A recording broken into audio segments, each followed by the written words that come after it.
우리 성도님들은 이렇게 동상이몽이라는 말을 들어보셨습니까?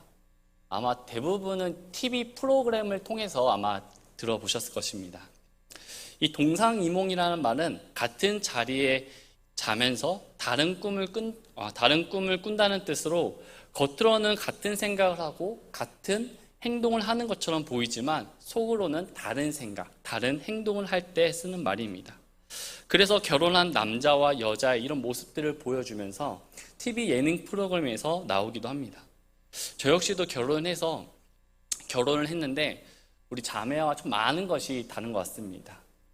정리를 한다고 하면 저는 제 스타일이 그때그때 바로 치워요. 왜냐하면 잘못하다 애들이 밟고 넘어질 수 있어서. 근데 우리 아내는 이제 한 번에 치우자. 어차피 치우면 또 난장판 될 텐데 왜 그때 치우냐 이러면서 하더라고요. 저는 수시로 치우고 우리 아내는 한 번에 치우고. 그럼 정리는 누가 하는 걸까요? 아마 제가 다 하게 되더라고요. 그리고 또 이제 물건을 살 때에도 우리 자매는 그 한 금액이 있으면 그 금액을 쪼개가지고 여러 개를 사요. 그래서 다양한 체험과 경험을 합니다. 근데 이에 반해 저는 그 금액이 있으면 한 번에 좋은 금액으로 최대한 맞춰서 사요. 이렇듯 저와 아내는 정말 많은 것이 다릅니다. 그런데 오늘 성경 본문에도 이와 똑같은 상황들이 있었습니다. 예수님을 따르며 같이 자고 같이 생활하며 또 같이 예수님과 함께 다녔던 제자들이 있었지만 그럼에도 불구하고 예수님과 예수님을 따르는 사람들의 생각이 달랐던 것을 볼 수 있습니다. 생각이 다르고 서로 맞춰지지 않다 보면 결국에는 헤어지게 됩니다. 서로 나눠지게 돼요. 오늘 본문을 보게 되면 예수님과 예수님을 따르던 수많은 사람들이 예수님을 떠나게 됩니다. 그리고 남은 제자들을 향해서 예수님께서 이렇게 묻습니다. 오늘 말씀의 제목이에요. 너희도 가려느냐? 왜 예수님께서는 너희도 가려느냐라는 이런 질문을 하셨을까요? 첫 번째로는 예수님의 생각과 사람들의 생각이 달랐습니다. 예수님 주변에는 항상 많은 사람들이 따라다녔습니다. 왜냐하면 예수님이 이 땅에 오셔서 수많은 기적과 이적들을 행했기 때문이었습니다. 이때 당시 시대적 상황을 살펴보면 이스라엘 사람들은 매일 먹고 살 걱정들을 하는 사람들이 대부분이었어요. 오늘은 무엇을 먹을지 또 내일은 무엇을 먹을까 늘 고민하던 사람들이 이 사람들이었습니다.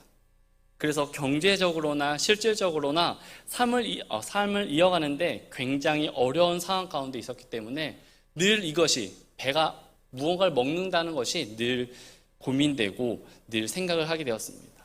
그런 상황 가운데 예수님께서 나타나셔서 먹을 것을 주시는 거예요.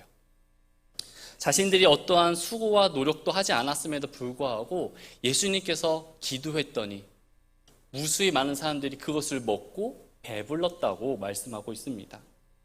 뿐만 아니라 당시에는 정치적으로도 굉장히 어려웠습니다. 로마의 압제로부터 많은 핍박을 받았고 부당한 대우를 받고 있었습니다. 그때에도 예수님은 안진뱅이를 일으켜 세우시고 또 눈먼 자를 보게 하시고 문둥병자를 고치시고 죽은 자를 살리시는 이런 기적들을 보여주셨습니다. 예수님께 나아가기만 하면 모든 문제들이 해결된다는 것을 그들은 알았던 거예요. 요한복음 6장을 보면 처음에 오병이어의 기적부터 시작을 합니다. 그러면서 계속 빵을 주제로 이야기를 하고 있어요. 1절부터 15절은 오병이어의 기적을 기록하고 있습니다. 16부터 21절은 물 위를 걸으시는 예수님의 능력의 모습들을 기록하고 있고요. 22절부터 59절은 생명의 빵에 대해서 수많은 사람들 앞에서 예수님께서 강론하고 있는 모습을 볼 수 있습니다. 그리고 오늘 본문인 60에서 71절은 예수님께서 말씀하신 생명의 빵에 대해서 제자들의 반응이 나와 있습니다. 이처럼 요한복음 6장은 먹는 것, 이 빵에 대해서 계속 이야기가 기록되어 있습니다. 이 먹는 것은 우리 사람들에게 있어서 굉장히 중요합니다. 사람에게 물과 음식이 없으면 우리는 살아갈 수가 없어요. 음식을 먹는 행위는 우리의 생존의 가장 기초이자 우리의 핵심되는 일입니다. 지금 이 시대는 정말로 먹는 것이 다양해졌어요. 그래서 우리나라뿐만 아니라 세계적인 음식을 맛볼 수도 있고 또 음식 패키지라고 해서 그 음식 체험을 또 할 수가 있습니다. 또 먹는 모습을 보여주는 먹방도 하기도 하고요. 또 전국에 숨어 있다는 맛집을 찾아내서 가서 일부러 먹기도 합니다. 저도 인천에 살면서 춘천하면 이제 닭갈비가 유명하잖아요. 그게 이제 먹고 싶은 거예요. 그래서 3시간 걸려서 갔다 왔습니다. 그래서 이처럼 먹는 게 요즘에는 너무 다양성을 가지게 되었어요. 그리고 우리가 열심히 공부하고 열심히 공부해서 좋은 대학 가고 좋은 직장 가지는 것, 근본적인 이유가 무엇이죠? 왜 열심히 하죠? 잘 먹고 잘 살기 위해서 하는 거잖아요. 잘 먹고 잘 살기 위해서 우리가 열심히 공부하고 좋은 직장에 가려고 하는 것입니다. 이처럼 사람에게 있어서 이 먹는 것은 우리 삶에서 빼놓을 수 없는 것이에요. 예수님을 통하기만 하면 자신의 모든 필요가 다 채워진다는 것을 이스라엘 백성들은 너무나 잘 알았습니다. 그래서 매일 무엇을 먹고 어떻게 살아가야 될지를 고민하던 이스라엘 백성들이 예수님만 따라가면 먹을 게 나오네. 예수님만 따라가면 문제가 해결되네. 이런 생각들을 가지고 있었습니다. 그래서 수많은 사람들이 예수님을 따라다녔던 거예요. 그러면서 사람들이 많이 따라다니는 모습들을 보면서 이게 한 나라가 되겠구나. 예수님이 왕이 되시겠구나라는 생각을 가졌어요. 이런 상황 가운데 예수님은 사람들이 어떤 목적으로 나를 따라오고 있는지 너무나 잘 알고 있었습니다. 그래서 예수님께서는 본문 앞절에 자신의 몸과 피를 영적인 의미로서 생명의 빵과 생명의 음료로 설명하시면서 누구든지 살과 피를 먹고 마시지 않는 사람은 결코 영원한 생명은 얻을 수 없다라고 수많은 사람들 앞에서 말씀을 해요. 그래서 오늘 6장 54절 말씀에 보면 누구든지 내 살을 먹고 내 피를 마시는 자에게는 영원한 생명이 있나니 마지막 날에 내가 그를 일으키리라. 그러면서 이 땅에 오신 목적에 대해서 말씀해 주십니다. 57에서 58절에 살아계신 아버지께서 나를 보내셨고 내가 아버지로 말미암아 사는 것 같이 나를 먹는 자도 그렇게 나로 말미암아 살리라.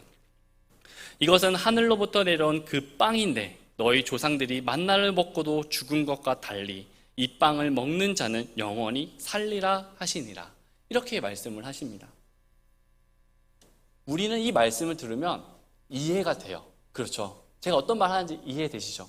그러나 이때 당시 예수님을 그냥 자신의 필요를 위해서 따라다녔던, 예수님을 온전히 믿지 않았던 사람들의 입장에서 우리가 한번 생각해 보기를 원합니다. 그들의 입장에서 한번 이 얘기를 들었어요. 그러면 어떤 마음이 들었을까요? 그들은 이해를 하지 못했어요. 전혀 이해할 수 없는 말이었습니다. 지금 이들이 예수님을 따라다닌 이유는 자신들의 필요를 예수님께서 채워주시기 때문에 따라다녔던 것인데 갑자기 예수님께서 다 불러 모아놓고선 이렇게 얘기하는 거예요. 나를 먹으면 산다. 예수님 자신이 내가 빵이야. 나를 먹으면 너희들이 영원한 생명을 가질 수 있어 라고 얘기하는 것입니다. 도저히 이때 당시 사람들은 예수님의 이 말씀이 이해가 되지 않았습니다. 예수님은 지금 문자적으로 얘기하는 것이 아니라 영적으로 얘기하고 있었던 것이죠. 그러나 이들은 문자적으로만 그것을 받아들였습니다. 그렇게 생각하니 도저히 이해가 되지 않고 도저히 내 생각이 이상해진다라는 생각을 받게 되었습니다. 두 번째로 왜 예수님께서는 너희도 가려느냐 이렇게 질문하셨을까? 두 번째는 예수님의 말씀에 대한 반응이 달랐기 때문입니다. 예수님께 이런 이야기를 들은 수많은 사람들이 동요를 해요. 술렁거리기 시작합니다. 이에 예수님 말씀에 들은 이들의 반응을 보겠습니다. 첫 번째로 어려워했어요. 본문 60절에 그러므로 그분의 제자들 중 많은 사람들이 이것을 듣고 이르되 이 말씀은 어렵도다. 누가 그것을 들을 수 있느냐라고 말씀하고 있습니다. 예수님께서 하신 말씀이 어렵다고 이야기해요. 누가 들어도 이것은 이해할 수가 없습니다라고 예수님께 반문까지 합니다. 여기서 어렵도다라는 이 단어의 원어를 살펴보게 되면 스클레로스라고 하는데 굳은, 거친, 뻣뻣한이라는 뜻을 가지고 있습니다. 비유적으로 이 단어를 보면 어떤 사람이나 사물에 대해 뻣뻣하고 더 나아가서 불쾌하여 참을 수 없을 때 이 단어가 사용되었어요. 그리고 이렇게 예수님에 대해 어렵다고 이야기하는 사람, 누가 얘기했죠? 바로 그분의 제자들 중 많은 사람들 가운데 한 사람이 이야기를 했다는 것입니다. 여기서 이 제자들 중 많은 사람들이라는 것은 예수님의 12명의 제자들을 가리키는 것인지 또 제자들의 제자들을 가리키는 것인지는 모르지만 본문 66절을 살펴보면 제자들 중 많은 사람이 돌아갔다는 말씀으로 보아 예수님을 따르던 수많은 사람들 중에는 제자들이 있었다는 것을 알 수 있습니다. 그리고 이 제자라는 단어 의미는 다른 사람들과는 달리 조금은 하나님의 말씀에 대해 가르침을 받은 사람을 가리켜 제자라고 말해요. 아무튼 이렇게 제자라는 이 사람들이 예수님께 어렵습니다. 누가 이것을 이해할 수 있겠습니까? 라고 묻는 것입니다.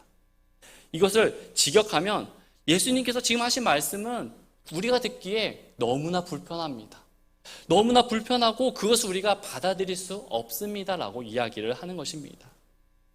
사실 예수님의 모습들을 살펴보면 정말 예수님처럼 쉽게 말씀을 전하신 분이 없어요. 그래서 어린아이든 어른이든 노인이든 다 떠나서 그 예수님의 말씀을 들으면 모두가 은혜를 받고 감동을 받았습니다. 그럼에도 불구하고 수많은 제자들이 왜 예수님의 말씀이 어렵다고 이야기를 하고 있을까요? 그것은 예수님을 영적인 생명의 빵으로 받아들이지 못했기 때문에 이렇게 반응하고 있는 것이에요. 두 번째 반응은 이들은 수군되었습니다. 수군했어요. 61절 말씀입니다. 자기 제자들이 그것에 대하여 수군거리는 것을 예수님께서 스스로 하시고 그들에게 이르시되 이것이 너희를 걸려 넘어지게 하느냐라고 말씀하고 있습니다. 수군되었다라는 말은 예수님의 말씀에 대해 평가를 했다는 거예요. 내 마음에 들지 않아 예수님에 대해서 원망하고 불평하고 투덜거릴 때 우리는 수군거린다라고 이야기를 합니다. 성경에 보면 이러한 수군되는 모습들을 우리가 살펴볼 수 있습니다. 바로 이스라엘 백성들이 하나님의 은혜 가운데 이집트에서 출애굽하여 가나안으로 갈 때 항상 이스라엘 백성들이 무엇을 했죠? 수군거렸어요. 자신들의 마음에 맞으면 하나님을 찬양하고 주님밖에 없다고 이야기하던 그들이 조금만 힘들거나 어려움이 오면 하나님을 원망하고 하나님께 불평하며 수군거렸습니다. 그럴 때 이스라엘 백성들은 어떻게 되었죠? 걸려 넘어졌습니다. 이와 마찬가지로 오늘 이스라엘 백성들 또한 수군거렸어요. 그로 인해서 걸려 넘어지게 되었습니다. 여기서 걸려 넘어지다라는 원어를 살펴보면 스칸 달리조라고 하는데 덧, 함정, 올무라는 뜻을 가지고 있습니다. 문자적인 의미로는 동물을 잡는 용수철 달린 덫처럼 동물이 그 안에 들어왔을 때 덫이 탁 잡는 거예요. 바로 예수님의 말씀에 저들이 수군거렸고 그로 인해서 실족하게 되었을 때 덫에 걸려 넘어지게 된 것입니다.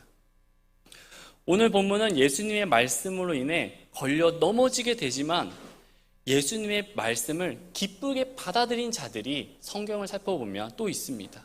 사도행전 2장 41절 말씀에 보면 그때 그의 말을 기쁘게 받아들인 자들이 침례를 받으니 바로 그날 3,000혼 가량이 그들에게 더해졌더라.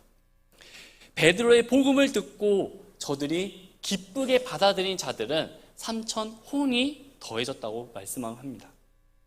누가복음 15장 5절에서 6절 말씀에 보면 삭개오의 이야기가 나옵니다. 예수님께서 그곳으로 가셔서 위를 보시고 그를 보며 그에게 이르시되 삭개오야 속히 내려오라. 오늘 내가 반드시 내 집에 머물러야 하겠노라. 그가 속히 내려와 기쁘게 그분을 받아들임으로 삭개오는 예수님의 말씀을 기쁘게 받아들였습니다. 그 결과 어떻게 되었죠? 삭개오가 구원을 받게 되었습니다. 그러나 같은 말씀을 들었음에도 불구하고 이와는 다른 반응을 보인 사람들 또한 있습니다. 스데반 집사가 하나님의 말씀을 전해요. 사도행전 7장 54절에 그들이 이것들을 들을 때 마음이 상하여 그를 향해 이를 갈았으나 스데반의 말을 듣고 그들이 어떻게 합니까? 마음이 상해서 이를 갈았다고 말씀합니다. 그러면서 사도행전 7장 57에서 58절에 그때 그들이 큰 소리를 지르며 자기 귀를 막고 한 마음으로 그에게 달려들어 도시 밖으로 그를 던지고 돌로 쳤는데, 똑같은 하나님의 말씀을 들은 사람들이었지만 어떤 사람들은 그 말씀을 기쁘게 받아들였습니다. 그러나 어떤 사람들은 그 말씀이 마음을 상하게 하고 이를 갈았고 또 귀를 막고 심지어 그 복음을 전한 사람을 향해서 돌로 죽였다고 기록되어 있습니다. 오늘 본문에 예수님의 제자들 중 수많은 사람들이 예수님의 말씀을 듣고는 어렵다고 말씀하고 있어요. 그로 인해서 걸려 넘어지게 되었다고 합니다. 사랑하는 성도 여러분, 같은 하나님의 말씀을 들었음에도 불구하고 반응은 너무나 다릅니다. 그렇다고 한다면 우리들은 과연 어떻습니까? 똑같은 하나님의 말씀을 듣고 변하지 않는 영원한 하나님의 말씀을 우리가 매일 듣고 있는데 우리들은 어떻게 반응하고 있습니까? 말씀이 너무 어렵습니까? 말씀이 이해되지 않습니까? 말씀이 불편합니까? 아니면 그 말씀을 들을 때마다 기쁨으로 받아들이고 있습니까? 말씀은 변하지 않습니다. 똑같은 하나님의 말씀인데 왜 누구는 기쁘게 받아들이고 누구는 기쁘게 받아들이지 못하는 것일까요? 믿음에는 두 종류의 믿음이 있습니다. 첫 번째는 육신적인 반응이 있습니다. 육신적인 사람은 모든 생각하는 것이 육신적이에요. 그래서 육신적으로 생각하고 육신적으로 바라보고 육신적인 선택을 하게 됩니다. 요한복음 6장 26절에 예수님께서 그들에게 대답하여 이르시되 진실로 진실로 내가 너희에게 이르노니 너희가 나를 찾는 것은 너희가 기적들을 보았기 때문이 아니요 빵을 먹고 배불렀기 때문이라. 예수님을 따라다니는 그 이유가 살아계신 하나님의 아들임을 믿고 너희들이 나를 따른 것이 아니라 빵을 먹고 배불렀기 때문에 너희들이 나를 따른다고 말씀하고 있습니다. 육신적인 삶을 살아가다 보면 내가 원하는 욕구가 있잖아요.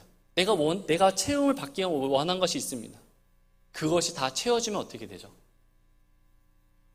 아니면 그것이 내가 체험을 받지 못한다 하면 어떻게 됩니까?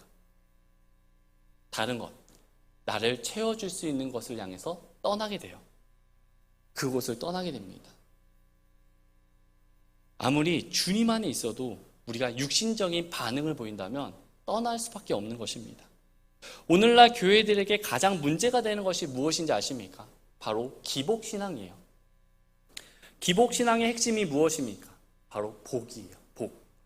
축복을 받기 위해 내가 믿음 생활을 하는 것이고, 내가 축복을 받기 위해서 헌신하고, 내가 축복을 받기 위해서 섬기고, 내가 축복받기 위해서 하나님께 드려지는 것입니다.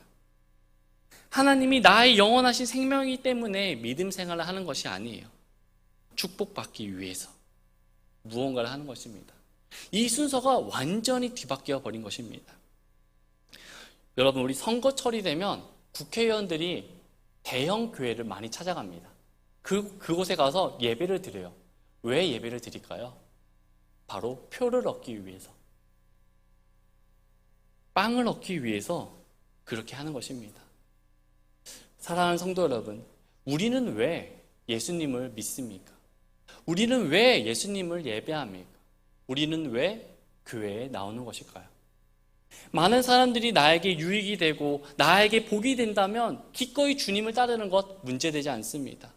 육신의 빵을 위해서라면 정말 많은 수고합니다. 그러나 정작 생명의 말씀이신 그 하나님의 말씀, 생명의 빵에는 관심이 없는 모습을 종종 보게 됩니다. 마태복음 4장 4절에 그분께서 응답하여 이르시되 기록된 바 사람이 빵으로만 살 것이 아니요 하나님의 입에서 나오는 모든 말씀으로 살 것이라. 예수님께서는 분명하게 말씀하셨습니다. 빵이 너희들에게 필요 없다라고 말씀하지 않으셨어요. 빵 있어야 됩니다. 우리가 살아가기 위해서 빵 있어야 돼요. 그러나 빵 때문에 우리가 예수님을 믿는 것이 아니라 하나님께서 말씀하신 메시아이기 때문에 우리가 예수님을, 하나님을 믿는 것입니다. 이 순서가 뒤바뀌면 안 되는 것이에요. 그러나 많은 사람들이 이것을 기억하지 못하고 자꾸만 순서를 뒤바꿔 버립니다.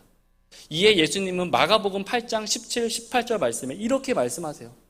예수님께서 그것을 아시고 그들에게 이르시되 너희가 어찌하여 빵이 없다고 추론하느냐?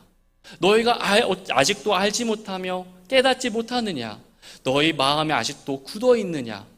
너희가 눈이 있어도 보지 못하느냐? 귀가 있어도 듣지 못하느냐? 또 기억하지 못하느냐라고 말씀하십니다.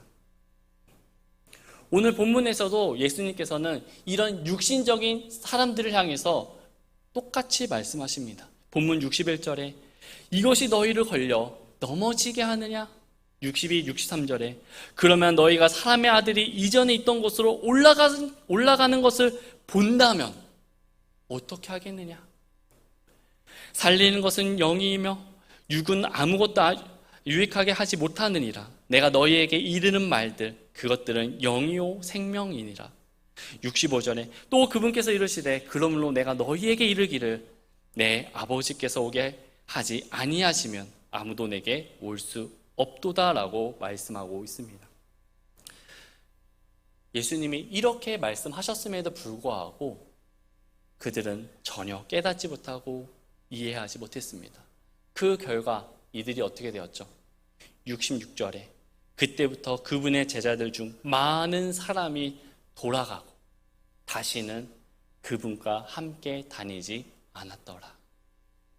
그냥 떠나간 것이 아닙니다. 다시는 예수님과 함께 다니지 않았다라고 말씀하고 있습니다. 육신적인 반응은 자신의 빵을 위해서, 자신의 필요를 위해서라면 언제든지 떠날 수 있다는 것입니다. 마지막 두 번째는 믿음의 반응입니다.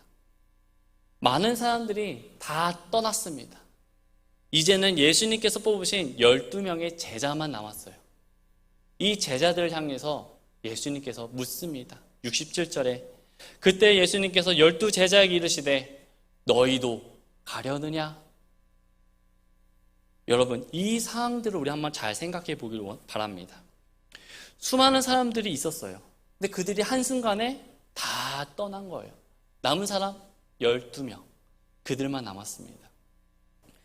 예수님께서 그 말씀 한마디 하셨는데 예수님을 향해서 열광하던 그들이 다 떠났어요. 떠나는 그 모습을 보는 제자들의 마음 어떠했을까요? 오병이어의 기적대를 보면 장정만 5,000명이 먹었다고 합니다. 여자와 어린아이들까지 포함하면 엄청난 많은 수가 있었던 거예요. 그들이 막 따라다녔던 거예요. 그런데 떠났다고 합니다. 그들이 함께 다닐 때는 제자들의 마음 어떠했을까요? 아마도 굉장히 좋았을 것 같습니다. 또 베드로를 예수님께서 부르셨을 때 자신의 배와 금을 모든 걸 내려놓고 예수님 말씀 한마디만 믿고 따랐어요. 따라가면서 한편으로는 그런 생각도 들었을 것 같습니다. 내가 잘한 선택인가? 이게 맞는 길이겠지? 이런 생각을 했을 것 같습니다. 그런데 예수님을 따라다니면서 보니까 기적이 일어나요. 수많은 사람들이 더해지는 모습들을 보게 됩니다. 예수님의 마음, 이거 베드로의 마음 어떠했을까요? 아마도 너무 좋았을 겁니다. 정말 예수님과 함께 한다는 것 그것만으로도 자부심이 있었을 것입니다. 그리고 수많은 사람들이 그 12명의 제자들을 바라볼 때 어떤 마음을 가졌을까요? 정말 부러워하지 않았을까요? 저들은 예수님의 최측근이다. 우와, 진짜 멋있다. 이런 마음 가지지 않았을까요? 그런데 한순간에 다 사라진 것입니다. 이것을 보는 제자들의 마음 어떠했을까요? 아마도 되게 허전했을 것 같습니다. 허무했을 것 같아요. 이런 이들을 향해서 예수님께서 뭐라고 말씀하십니까? 67절에 예수님께서 12 제자에게 이르시되 너희도 가려느냐? 제자들의 마음 예수님께서 위로해 주지 않으셨습니다. 이미 모든 것을 다 알고 계신 그 예수님께서 그 마음을 터치하지 않으세요. 그냥 묻습니다. 너희도 나를 떠날 거야? 라고 묻는 것입니다. 사랑하는 성도 여러분, 왜 예수님은 제자들에게 이렇게 말씀하셨을까요?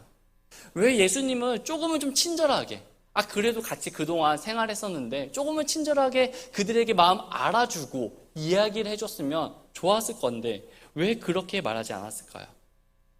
차라리 제자들에게 말을 할 때, 애들아, 비록 이 사람들은 다 나를 떠났지만 너희들이 진짜 백이야. 나를 따라와. 내가 너희를 이끌어줄게. 이런 식으로만 이야기했더라면 제자들 그 마음은 편했을 겁니다. 그러나 아무런 말씀도 안 하세요. 딱 한마디. 너희도 가려느냐? 왜 예수님께서 이렇게 말씀하셨을까요? 그것은 제자들에게 한 가지 교훈을 알려주기 위해서였습니다. 믿음은 누군가가 위로해 준다고 해서, 누군가가 격려해 준다고 해서, 누군가가 나를 이끌어 준다고 해서 생기는 것이 아닙니다. 믿음은 환경이 좋다고 해서, 어떤 주어진 상황이 좋다고 해서 생기는 것이 아닙니다. 수많은 사람들이 함께 있기 때문에, 수많은 사람들이 믿기 때문에 믿음이 생기는 것이 아니에요. 히브리서 11장 1절에 한편 믿음은 바라는 것들의 실체요 보이지 않는 것들의 증거니. 11장 3절엔 믿음을 통해 우리는 세상들이 하나님의 말씀으로 지어준 줄 깨닫나니. 믿음이란 하나님의 말씀으로 이 모든 것들이 지어준 것을 깨닫고 그것을 믿는 것이 믿음이라고 말씀합니다. 다른 누군가가 없어도, 다른 누군가가 떠나도, 내 삶과 환경이 어렵고 버거울지라도 그런 주변의 상황에 흔들리는 것이 아니라 그럼에도 불구하고 항상 주님 곁에 머무는 것, 주님과 함께하는 것, 주님을 떠나지 않는 것, 주님을 붙잡는 것이 믿음인 것입니다. 너희도 가려느냐? 예수님의 이 질문에 베드로가 답변합니다. 여러분, 성경에서 이 베드로는요 정말 실수가 많은 사람입니다. 정말 이 베드로만큼 예수님께 혼남을 받은 사람이 없어요. 성경은 얼마나 충동적이었는지, 또 얼마나 성급하고, 또 말과 행함은 얼마나 다른지 정말 너무나 실수가 많은 사람이었습니다. 이런 그였지만 예수님의 가르침에 대해서 그가 보인 반응은 진짜 믿음이었습니다. 68, 69절 말씀에 보면 그때 시몬 베드로가 그분께 대답하되 주여 영원한 생명들의 말씀들이 주께 있는데 우리가 누구에게로 가리이까? 우리는 주께서 그 그리스도이시요 살아계신 하나님의 아들이심을 믿고 확신하나이다. 베드로는 많은 실수를 하고 또 예수님께 많이 혼나기도 했지만 그에게는 분명한 하나님에 대한, 예수님에 대한 믿음이 있었습니다. 수많은 사람들이 떠나갔을 때에도 주님 곁을 떠나지 않았습니다. 베드로는 이런 하나님의 말씀을 믿었어요. 예레미야 32장을 보면 하나님께서 예레미야에게 밭을 사라고 말씀을 하십니다. 32장 6절에서 7절 말씀을 보면 또 예레미야가 이르니라 주의 말씀이 내게 임하여 이르시되 보라 내 숙부 살룸의 아들 하나멜이 내게 와서 이르기를 너를 위해 아나돗에 있는 내 밭을 사라. 밭을 사라고 얘기합니다. 그리고 8절에 주의 말씀대로 그렇게 내 숙부의 아들 하나멜의 감옥 뜰에 있던 내게 와서 내게 이르되 원하건대 베냐민 지방 아나돗에 있는 내 밭을 사라. 그리고 마지막 후반절을 가면 너를 위해 그것을 사라 하니라.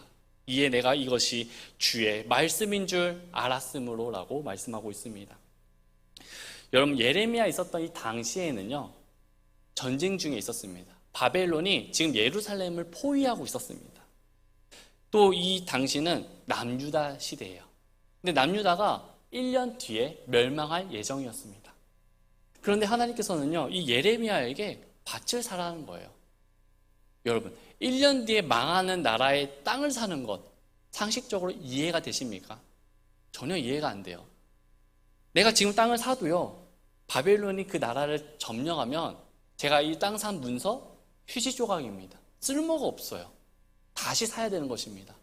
그러나 하나님께서는 밭을 사라고 합니다. 많은 사람들이 비난했습니다. 많은 사람들이 욕했어요. 많은 사람들이 왜 이렇게 어리석은 행동하냐고 그렇게 얘기를 했습니다.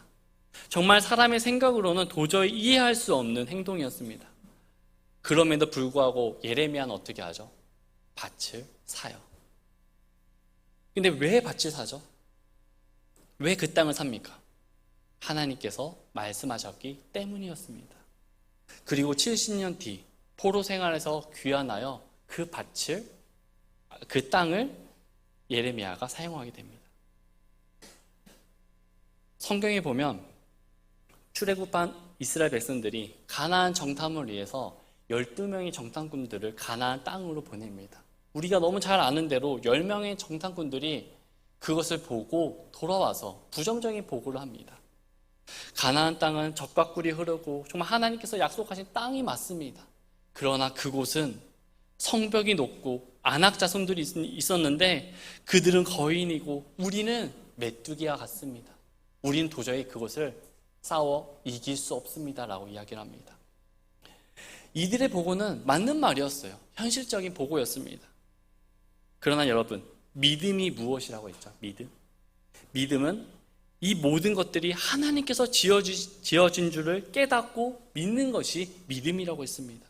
10명의 정탐꾼들이 현실적인 보고를 하였지만 유일하게 여호수아와 갈렙만은 믿음으로 보고를 해요. 할 수 있다. 우리가 그 땅을 취할 수 있습니다.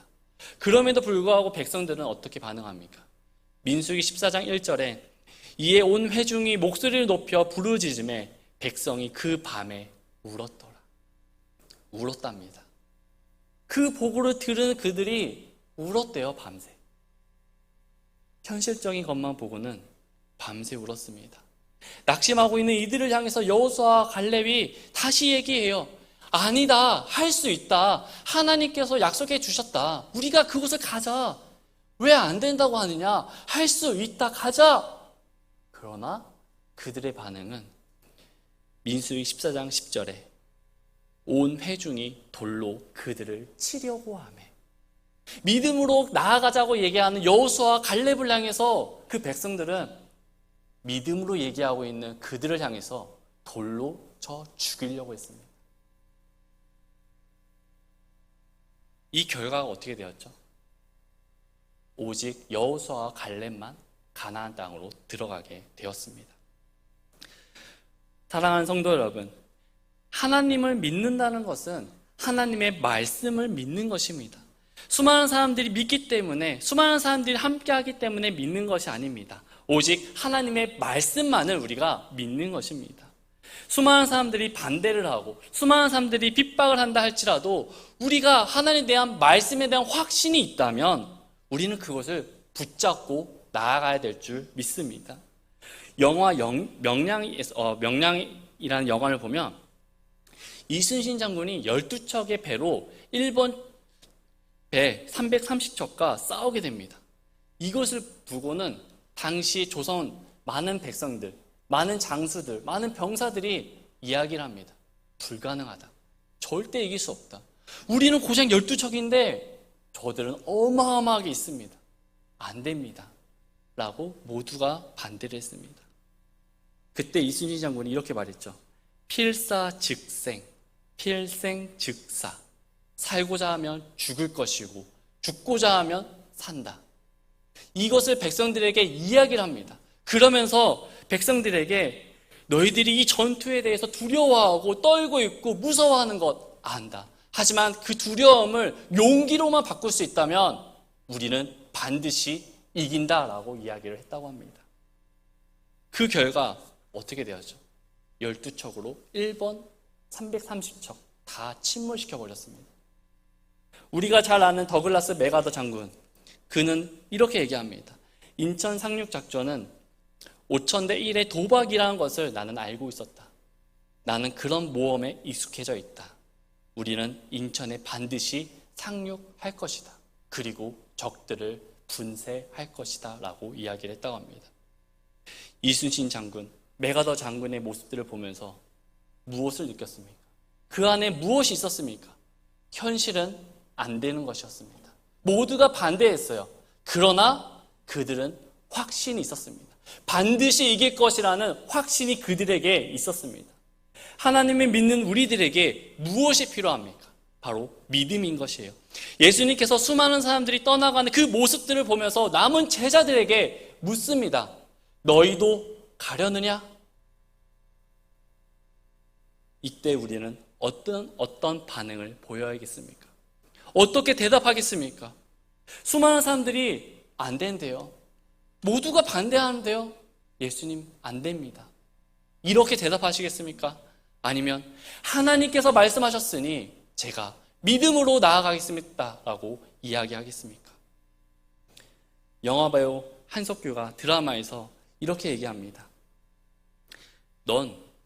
낭만 닥터 김사부라는 드라마에서 이렇게 얘기를 해요. 넌 그냥 내가 배운 대로 최선을 다하면 돼. 거기에만 집중해 라고 이야기를 합니다. 우리가 보고 배운 대로, 내가 알고 있는 대로, 하나님의 말씀을 가르침 받은 대로 우리가 거기에 기준을 두고 말씀에 확신을 두고 우리가 믿음의 삶을 살아가기를 바랍니다. 사랑하는 성도 여러분, 우리가 살면서 왜 고민이 없겠습니까? 왜 실망이 없겠습니까? 왜 무서운 일이 없겠습니까? 왜 낙심이 없겠습니까? 많이 있습니다. 이럴 때 우리가 가장 먼저 기억해야 될 것은 예수님께서 내 삶에 무엇을 해주셨는지 그것을 우리가 생각해 보길 바랍니다.